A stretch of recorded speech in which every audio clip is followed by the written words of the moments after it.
Thank you. Thank you. I appreciate that. Yes, this is the mood that you are probably the most uncomfortable with. How many of you, when someone was crying, you were awkwardly laughing because you didn't know what to do? This has happened in my own life group. Yes, okay. Many of you do this. We're uncomfortable with sadness. When I was in high school, I used to be very proud of yeah, I've never cried at school. How many of you have cried at school? Relatable. Who here? I've never cried at school. Where are you at? I'm coming for you tonight. Okay, we are so weird with our emotions. One of the stories I was telling the youth staff earlier, especially when it comes to sadness, is how weird we are with it. And it had to do with an old roommate I had. And I came home one day, and I knew she was home, but I hadn't really seen her. She was just in her room, which is fine. We all have days where you don't want to see anybody, and you just want to be on YouTube or something, or be on your phone, okay? Eventually, though, she knocks on my door, Wesley perks up, my dog. I'm like, yeah, what do you need? She comes in, it's very obvious she's been crying, and she just goes, hey, Phil broke up with me, closes the door and leaves. And I was just like, what do you do with that? Because you're obviously sad, but you're laughing because you're uncomfortable. Do we laugh together? Move on. I don't know what you do with that. It's really awkward. And if I had to guess, many of you have been in this situation where someone else's sadness was just awkward and you didn't really know what to do with it. And as you go through the world, right, this is why we're in this series called Mood. We're trying to push y'all towards Jesus, towards Easter, through Lent. And we have to ask God some big questions on what we can grow in. And I think of all the emotions, sadness is something that we can all be a little bit better about understanding. And that's a lot of work. Because on one hand, how do I understand my friend's sadness? Because sometimes what they're sad about I think is stupid, but sometimes I feel like they're a little dramatic, but sometimes I just don't know what to say, so it's weird. But then also, I don't know always what to do with my sadness. I told y'all I was like, oh, I don't cry in public in high school, but I would get sad, but I'd be like, oh, it's fine. I don't care, it doesn't matter. Live, laugh, love. Have fun with your life, I'm good. Even though things would be really disappointing, things would make me sad. And then, what do you do with the sadness, this sounds dramatic, I know, of the world? I gave up TikTok for Lent, and it really has made a difference in my own mental health because I found so often I would get online, and if I was on TikTok, then I'd also be on Instagram, then I'd also be on Twitter. It was a cycle. And it was just sad. I had the funny dog videos. I had some stuff about the Mavs, Taylor Swift talk. Some of you know this. But then it would be this natural disaster happened today. What are you going to do about it? And then it would be more political ads. And then it would be everything's awful. And then it would be did your parents traumatize you as a child? Here's how. And then you just leave and you're oh my gosh, I'm so sad now. The world feels sad sometimes. In this community, I know has had a heavy year, so I promise tonight, my goal is not to make you sad. This really is not a sad sermon. That might sound silly right now, I know. Tonight, I just want us to think about why are we uncomfortable with sadness? And how does God call me to interact with other people when they are sad? And our story is a pretty popular one in the Bible. You might have heard it before, and it kind of just starts off with Jesus learns that his friend Lazarus is really sick. Lazarus is sick. And this isn't a normal friend. This is, I don't want to say you put your friends in categories, but you got your childhood friends, you got your new friends, you got your class friends, This is a family friend. So this is a big deal. Jesus knows Lazarus. Jesus knows Lazarus' sisters. They know his neighborhood. They know all about each other. They've kind of, had this long-term friendship. They're family friends. And so people are hey, Jesus, Lazarus is sick. Please come and see him. And Jesus, believe it or not, he does go, but he kind of finishes up what he's doing and then he goes. He goes to see Lazarus and his family. And that is where we pick up, if you have your Bible, in John 11. Remember, John is in the New Testament, Matthew, Mark, Luke, John, book number 4. And here's where we pick up in verse 31. When the Jews who were with her in the house, this is saying with Mary, consoling her, they saw her rise quickly and go out. They followed her, supposing that she was going to the tomb to weep there. So Jesus arrives, and Jesus realized it's too late. Lazarus has died. Now, when Mary came to where Jesus was and saw him, she fell at his feet, saying to him, "Lord, if you had been here, my brother would not have died." Two things we see here. I highlighted them, of course. The first, and this is the one you might not like, this is the one you might not be good at. People are with Mary. They console Mary. What does that mean to console? It means they showed up. Some of you have seen tragedy in your own homes and this community, and what does that look like? I imagine for Mary, her friends and the neighbors are there, all upset because Lazarus has died, and there's probably someone who's like just cooking. It's like, if I can just feed them, maybe then they'll feel better. I don't know. There's probably someone there who's like, let me clean your house and scrub the counters for the 5th time today because I feel awkward, but I'm just trying to help. There's probably someone I've noticed in heavy family situations who's like the get it done person of like, okay, well, we have to make arrangements. Here's what we're going to do. You're in charge of this. You're in charge of this. I don't know what everyone was doing, and I don't know what you need to do when your friends are struggling. But what I do see here is they were willing to show up. They wanted to console Mary. And maybe they were uncomfortable. In fact, I would say I'm almost certain they were uncomfortable.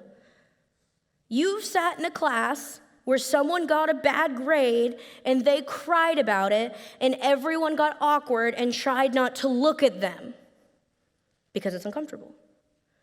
And then you kind of talk bad about them, right? Like, oh my gosh, they got a 90. Chill. Because we're just so uncomfortable with people's sadness, with their tears, with moments that are important to them that maybe we think are dumb or aren't that serious. And look, I know this one is really serious, but who are you when your friends are upset? Do you show up? Are you willing to console them? Are you too nervous about saying the wrong thing? Let me tell you about me. Many of you know this and called me out on it. I struggle sometimes with wanting to fix it. Someone tells me what's going on. Some of you, right, we'll be at coffee and, Chelsea, I have no friends and this is hard. And part of me wants to be like, well, here's what you should do. Step 1. And you're like, stop. Some of you have told people how much you're struggling at home. And maybe you've gotten the, well, God's got a plan. You got this. At least you have some friends. It'll be fine. Okay, bye. See you next week. How many of you have maybe dealt with someone who told you, that's not that bad. It could be worse. There's people who don't have food and shelter, and you're all upset that you can't get your license on time. Maybe showing up, believe this or not, it doesn't mean you know what to do. Maybe all of your friends and your family, all they need you to do is show up and shut up and just be there. And even if you feel awkward, even if you feel uncomfortable, let them be sad. Let them vent. Let them cry. If they want a hug, give them a hug. If they don't want a hug, don't give them a hug. You don't have to fix it. We truly can just let people be sad. And not only that, Josh talked about this last week, but we can let them be angry. Do you imagine how awkward it was for these people? They're already like, oh gosh, her brother died. Do we say the wrong thing? What do we do? Like, do we distract her? And then on top of that, they watch her sobbing, and then she literally yells at God. I would imagine you would feel awkward. She yells at Jesus. We talked about this last week. God can handle your anger. You can be angry at God. She yells at Jesus, hey, if you had been here, if you had been on time, if you had shown up, my brother would still be alive. But you didn't. And this story tells me a lot, but one of the things this specific moment tells me, yes, that I can be angry with God, but also it tells me the value of presence, the value of showing up. When you were a little kid, there's two categories of little kids, okay?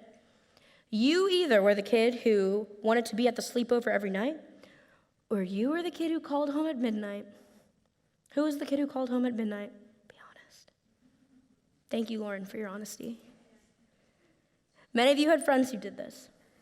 Is right, you would go over to a friend's house and you were like, I'm gonna spend the night tonight, and then something just happened around like bedtime, where whether it was the dark, whether it was being in a new home, whether it was not having your own stuff, maybe you wanted a nightlight, where you got upset and you called your parents, and immediately you felt calmer. Not because they really did anything, but because their presence mattered. Many of you know that sadness gets worse when you feel like no one notices or everyone's moved on from it. This woman was like, Jesus, I needed you to show up. And what this passage shows me is that even when Jesus does show up, we're still going to be sad. What this passage shows us is that sadness is a part of life, and I know it makes you uncomfortable. I know you don't want to cry in public. I know that you're going to be like my roommate sometimes and tell someone something heavy about your life and then maybe laugh in the middle of it. But sadness, do you know what it is? You know what it does? Right, we said anger shows us something's wrong. Sadness shows you what you care about. Sadness shows you what you care about. From the big things to the little things. Yes, I get sad when the Dallas Mavericks lose.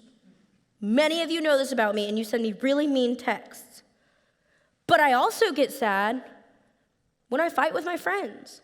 I care about them. I get sad when my dog gets sick. I get sad when y'all are having a hard week and you're telling me what's going on in your life. I get sad when, like I told you, I get on social media and I see how dark the world can be sometimes. I get sad because I care. And if I stop getting sad, that means I've stopped caring. And guys, that is a really lonely and scary place to live. And that is not what God created you for.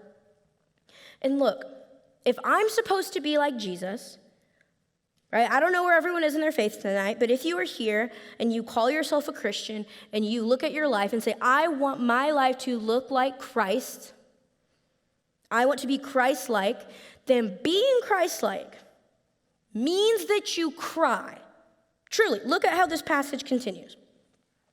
When Jesus saw her weeping, Jesus sees her crying, going to the tomb of her brother. And the Jews who had come with her also weeping, he was deeply moved in his spirit and greatly troubled, and he said, where have you laid him? They said to him, Lord, come and see. Jesus wept. Ever thought about that? That being like Jesus means that you are willing to cry. It means that you are willing to feel the weight of other people's emotions. See, we call this empathy, feeling other people's emotions. You know, there have been a lot of heavy things that I've seen just being a pastor, just growing up, heavy things in the lives of my friends, right? I told you this is part of life. And there are heavy things I witness that don't directly impact my day-to-day life, but you know what? I still get sad about them.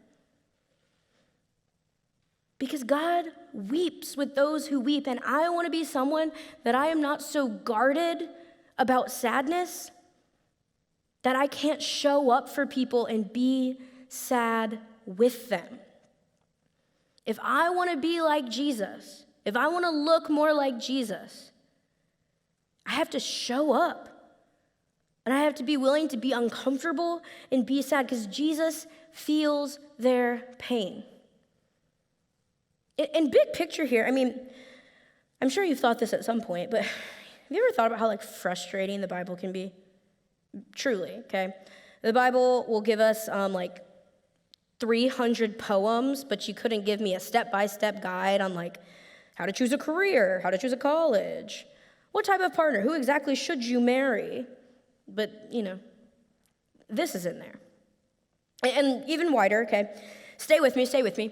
When the writers were creating the Bible, they didn't maybe realize they were creating the Bible. They were writing letters to each other. They were writing down, this is who Jesus was. And in this time period, think way old stuff, not everyone has tons of paper. Not everyone has easy access to ink and pen. It was important, the words they chose to create these letters. And look, I get frustrated sometimes that they didn't think it was important to include stuff about Jesus as a teenager. But for some reason, the writers of John thought it was so important that you knew that your God cried.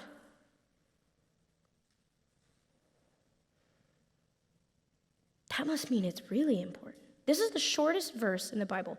John 1:35, Jesus wept. And it didn't have to be in there. We could have maybe guessed that he cried. We read in the earlier verse that he was definitely troubled by everyone crying. But the writers wanted you to know, sitting here today, hey, your God, your Savior, cried. In a world that runs from awkwardness, right? That says, that's cringe or that's weird. I don't want to make it worse. In a world that runs from it, you are called to console. We are going to be people who console. And on top of that, in a world that tells you not to feel, to stuff down your emotions, to say, it's okay, I didn't really care anyway. Many of you probably did that this week. You didn't get a grade you wanted. Maybe you got dumped. Maybe you didn't make the team. And everyone was like, oh my gosh, are you okay? Or they didn't ask at all because they didn't want to make it awkward. And you just said, nah, I'm good. It's fine, it happens. In a world that tells you to stuff it down, we are called to feel. We are going to be people who we console, and we are going to be people who feel. Right now, I told you, Lent is where I am pushing you. You need to choose tonight in your life group. Right now, what does God need you to do? Is there someone you need to console? You know your friend is struggling, but you don't want to make it weird. You don't want to make it awkward. You don't know how to write out the text to ask how they're doing. Is God laying on your heart right now? You need to console them. You need to reach out to them. You need to see how they're really doing. Maybe right now God is laying on your heart of I know you're disappointed. I know you're sad about how that friendship went. I know you're sad about the college decision or rejection. I know you're sad about how things are going at home right now. Stop stuffing it down. I need you to feel it, because remember, sadness shows us we care about something. And if you're not sad, you're lying to yourself and pretending you don't care. And look, it's a sin to lie to others. I think we need to be scared of what that can do to ourselves if you keep lying to yourself. Sadness is powerful because it shows us that we care. And in a world where so much sadness is hopeless, as Christians, we are in Lent, we are getting ready for Easter, you need to know that you have a sadness that is true and that is genuine, but you have a sadness that is never without hope. We have a 40-day journey here. I don't know. We're on day 25 or something. I don't even know at this point. But we are heading towards Easter because the life, death, and resurrection of Jesus meant that your sadness about the big things, maybe you lost someone you love, that your sadness over car wrecks, that your sadness over disease, you have hope. That your sadness, even about not having friends, your sadness about feeling like people think you're stupid at school and you can't get the grades you want, those sadness, all of that changes because of the cross. And here's why. Look how the passage wraps up. Many of you know how this story goes. And if you have lost someone you love, this is almost a frustrating story, and you will know why. Jesus said to her, "Did I not tell you that if you believed, you would see the glory of God?" So they took away the stone. This is at Lazarus' tomb, his grave.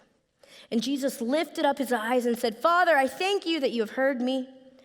I knew that you always hear me, but I said this on account of the people standing around, that they may believe that you sent me." When he had said these things, he cried out with a loud voice, "Lazarus, come out."